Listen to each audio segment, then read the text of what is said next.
My salad routine. I take one iceberg and I take about half of it for the whole day. This means I can either eat the salad now or I eat the salad later on. I usually fast about either lunchtime or in the late afternoon or early afternoon, depending on when I'm beginning to become hungry. So now I take this here, and in order to not use any cutting board, I just hold it in one hand and then I cut off small slices. And this does take a little bit longer than cutting it on a cutting plate, but I also do not have to use a big knife and I also do not have to wash the cutting board. So in my experience, since I do not prepare a lot of food, but just this much of food, it might be a little bit faster, especially if I do it a little bit faster and not so slowly as I am doing it now for some reason.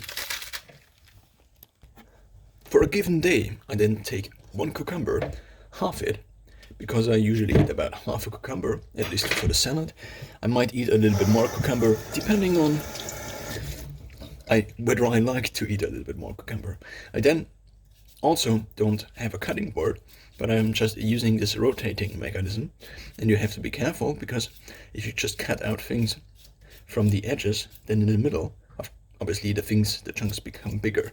So it's kind of a mix and matching of varying the angle of cutting while cutting the cucumber.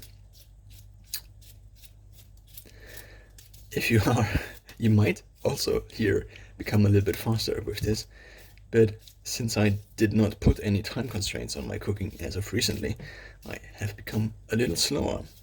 The next step is then to take 2 tomatoes. In the past I also had about half a bell pepper. The problem is just currently bell peppers are quite expensive. One bell pepper often sells for €1.50 or even €2. And if you then buy one bell pepper for a single day, it increases the cost of the salad and the overall eating quite a bit. With the tomatoes, it's similar, not in terms of price, but in terms of cutting. With the tomatoes, the cutting here has the most downside, because the problem here is that the chunks usually become a little bit too big because the tomato is so watery. This is kind of a problem if you would turn it into a problem, or you just don't. Of course, you have to wash your hands afterwards because the tomato is so watery. I mean, that's kind of how it goes with the tomatoes. Often I only use one tomato these days and just eat the one tomato in my omelette or in my eggs, which I also usually prepare. It depends. Sometimes I just eat a meal replacement shake, which I also make myself. So it's kind of a custom meal replacement shake. I tried Huel in the past, but it didn't taste, and there is also not a keto option. This means I would have to come up with my own things anyway, so therefore I have, and I'm now using something different.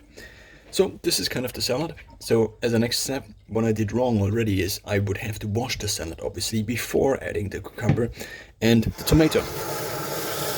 If you wash the salad when the tomato is already in, you have the problem that some of the tomato sauce is obviously now washed away with the water. So because, I mean, the cucumber would be fine, but the tomato, because it is so watery, loses basically some of its content if you have it like this.